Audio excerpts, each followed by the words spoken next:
Hey everybody, this is Teresa with the Intentional Classroom, and I am here to offer you a quick shot, to your education team because June is really about diversity and inclusion. When we talk about Juneteenth happening and we talk about Pride, it's really a really good time for us to kind of reflect and make sure that we are creating a safe space in our classroom. So I have just a little video here to kind of cover some of the things that you can do to make sure that your students feel safe in your classroom, included, and like they are part of your family and your team. Okay, so we start with understanding who we are, right?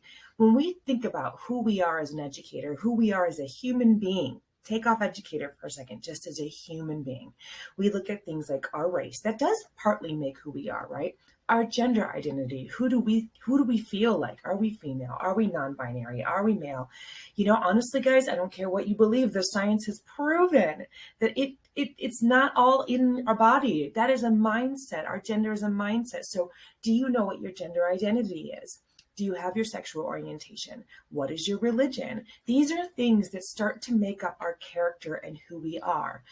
As much as I want to say socioeconomic status or how much money you have in your pocket shouldn't make up who you are, we all know it can influence who we become. What about your political affiliation? That's another one. I'd like to think that I am not only what I believe in politics. However, it is a small part of who I am as a human being. What about my family structure? What does my home life look like? These are just a small amount of things that make us the people that we are and that make your students the people that they are. And if we're going to talk about a safe space today, we have to understand who we are, who you are, and who your students are, okay? A safe space environment cannot occur if you don't know who you are, who your students are, where they come from, what they need from you, what they believe in, okay? You need to know all of that so you know what they need to feel safe and included. Don't just make assumptions and think you just know, okay? So you really have to start to explore who are you as a teacher, who are you as a human being, and of course, who are your students and what do they really need from you, okay? So if you haven't heard about the Safe Space Initiative, it's really an educational initiative across all sectors of education. It's not just about, the world of cosmetology or trade schools. It's everywhere. And the idea of developing a safe space in your classroom is that your classroom is a home for students of any type, right? Any color, any race, any identity. It shouldn't matter. None of that should matter, okay? So in order to create this safe space where every student feels included, we need to think about things like our classroom setup. What does the classroom look like? Is it accessible to anybody, even if they this is a disability? What if I used to be a really big girl? I used to walk into rooms sometimes and dread having to try to get to my seat because the classroom wasn't set up for someone like me, okay? You need to think about those things as what does your classroom setup look like and how is it serving the students in your class, okay? I want you to look at your assignments.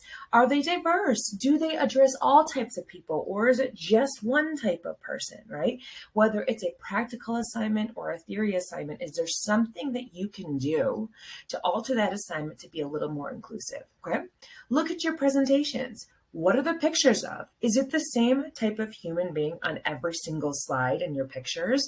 Is it all Caucasian people? Is it all Black people? Is it all Asian people? You really need to look at who you're representing in your presentations. If you're using a textbook presentation, they may have done that work for you, but something in me says they probably haven't. So go look at those pictures and make sure that you are representing all different types of people in your presentation.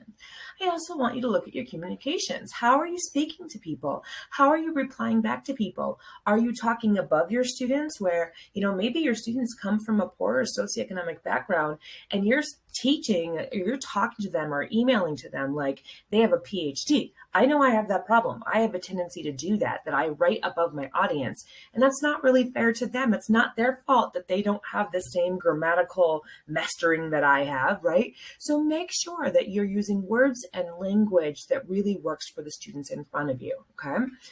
I also want you to think about peer-to-peer relationships. What does that look like in your classroom? I'm not saying your students all need to be friends, but I am saying there needs to be some type of respect and understanding so that everybody can work together, so that there's some cooperativeness in your classroom.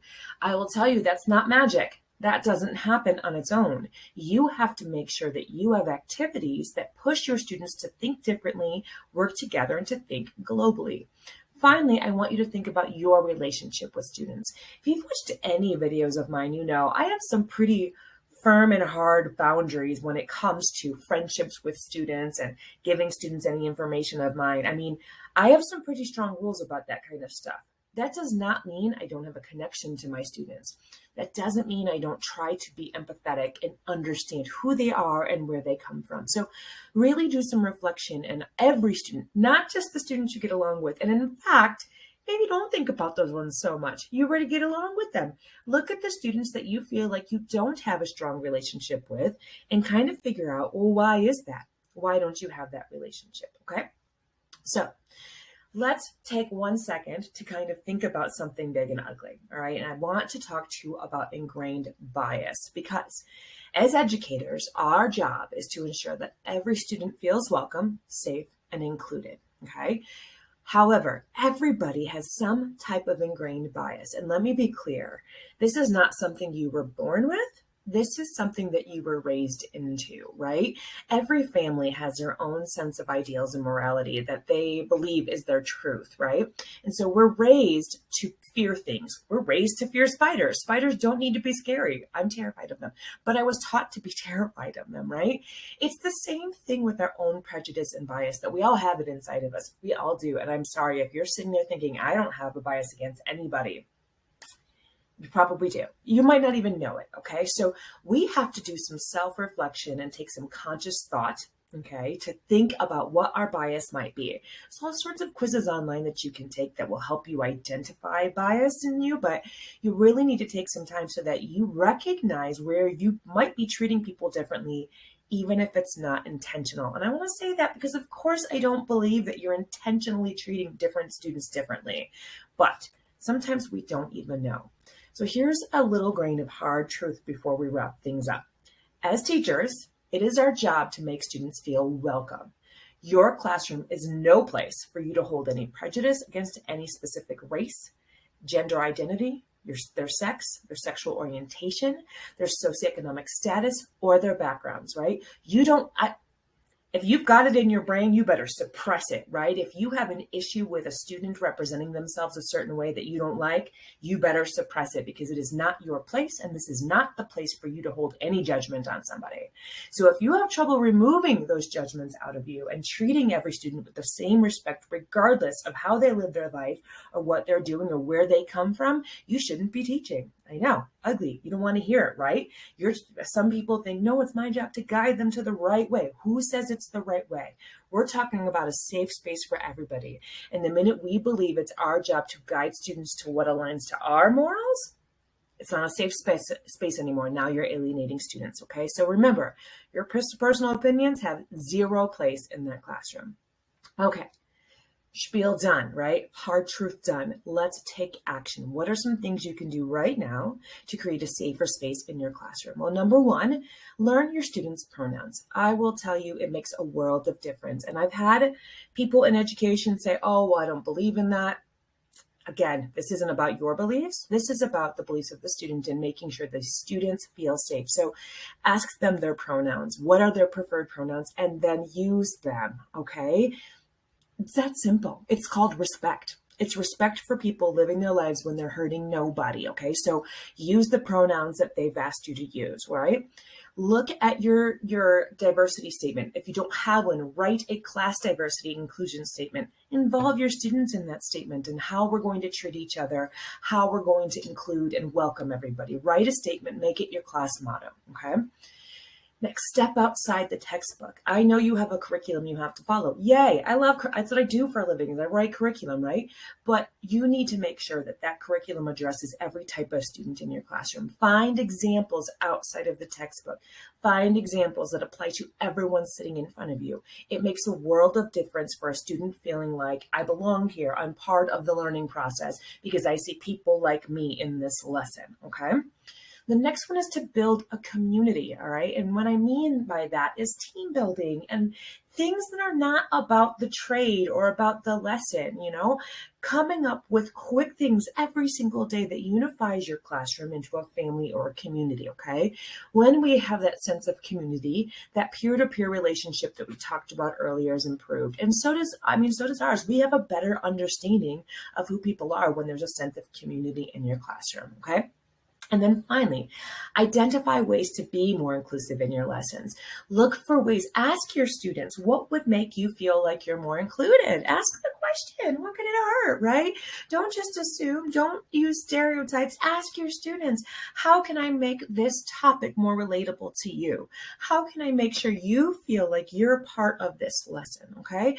Find the ways and then implement them, okay?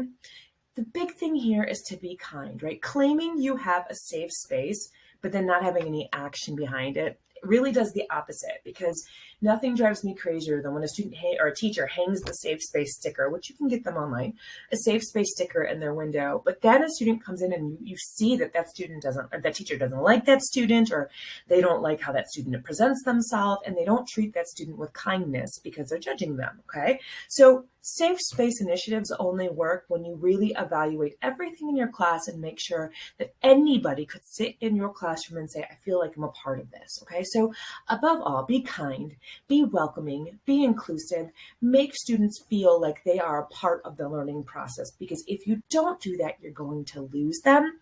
And honestly, it's not a good look. It's not a good look, guys, okay? If you want some more, don't forget to subscribe to this, right? We are the Intentional Classroom. We've created things like Cosmetology Exam Review and the Leadership Initiative, and we continue to grow and grow and grow and reach more groups of teachers out there. So if you want some more, make sure you subscribe, you like, you comment, you share, you do all the things. I appreciate you taking just a couple minutes to talk about a safe space and inclusion and diversity. It's subjects that get a little icky sometimes, but it's so incredibly important if we are really going to impact these students' lives, okay? So with that, have a great day. I'll see you guys later.